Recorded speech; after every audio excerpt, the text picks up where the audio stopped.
in between series 1 and 2, I just did press and ADR and stuff like that. So they meld into one for me. I'm either talking to a radio or a TV, I'm freaking out about something, or I'm fighting somebody, or, you know, it was all really full-on stuff.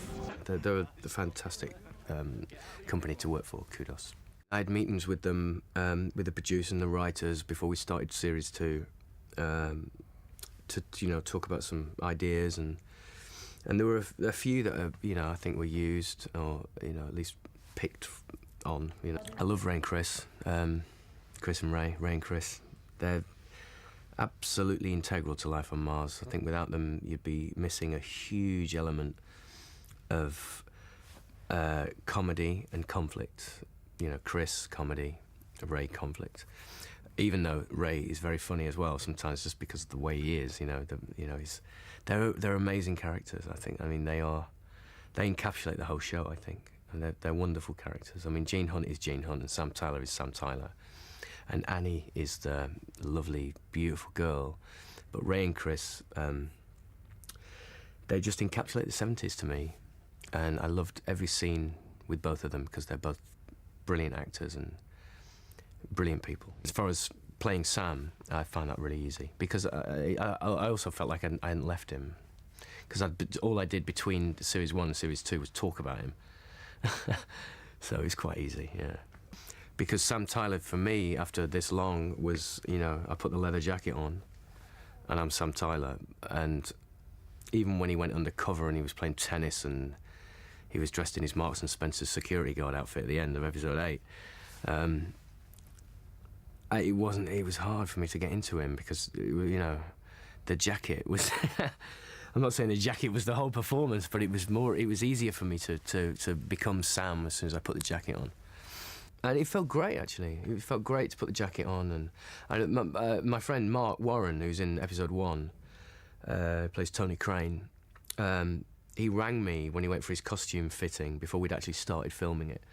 And he rang me from the costume truck saying, "My God, I'm looking at the jacket. I'm looking at the jacket. I can see Gene Hunt's shoes." He was really overexcited, and I thought that was really sweet. The filming of Life on Mars, for me, personally, it's like an endurance test. I've got to be honest. It's so full on. I don't have any time to learn lines or anything. I'm constantly on the hoof. I'm really, you know, studying lines all day, trying to get them in my head, and new people come and go, and new directors come and go, and it's me and the camera, basically. Me and the camera are on set the whole time. Ray is the unreconstructed 70s man, you know. He hasn't got, I mean, Gene Hunt kind of is, but at least Gene Hunt is kind of, I don't know, he's more professional and more, you know, Ray is just the 70s, end of story. And Dean plays it brilliantly, you know. And I love the conflict that we have. And I think it's episode 3 when he gets blown up. That's a great episode. And that's a great scene as well. And then he really sort of, you know, it knocks Sam for 6. Yeah, it feels great being in Camberwick Green. It's brilliant. I love that bit. I love that scene. It's wonderful. It makes me laugh every time I see it.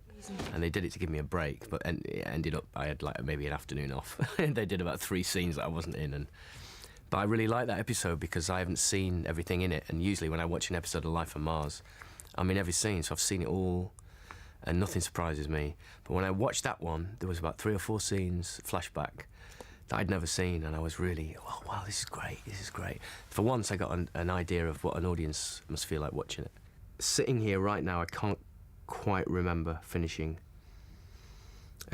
series 2, but I'm sure it was the same. I'm sure I just fell to my knees and just went, never again. I really liked the last episode. It's hugely complicated, and it's like, you know, it's like Lord of the Rings. It's like in an hour, but it's great. It's great. I like it. I like the way it finishes. It was weird doing the last 2 because to put Sam up against him was kind of, I don't know. It was difficult to do because I think we've spent 2 series developing this brilliant cop partnership, me and him, and it's a great partnership. And you know, they've learned and they learn from each other, and you know, they they take from each other, and they become friends, you know, and they trust each other. I mean, I think at the end of episode 2, I watched the rough cut of that with Phil, and we had a lump in our throat at the end, you know, give each other a big hug at the end. It was really sweet. Putting that blue suit on again that we had at the beginning of episode 1, it was weird, very strange, very, very strange. Strange for everybody in the crew and the cast, everybody, you know, it was just odd. You know, obviously, if there's a winning formula, and we have, like, you know, which Life on Mars is a winning formula, I don't think it's really cool. I think it's really cool to leave it at 2. Really cool, you know. How cool is that? A lot of people don't. And it's not because they didn't want it, it's just because it's a really cool thing to do, I think. You know, they want more, it's great. Leave them wanting more, you should leave them wanting more.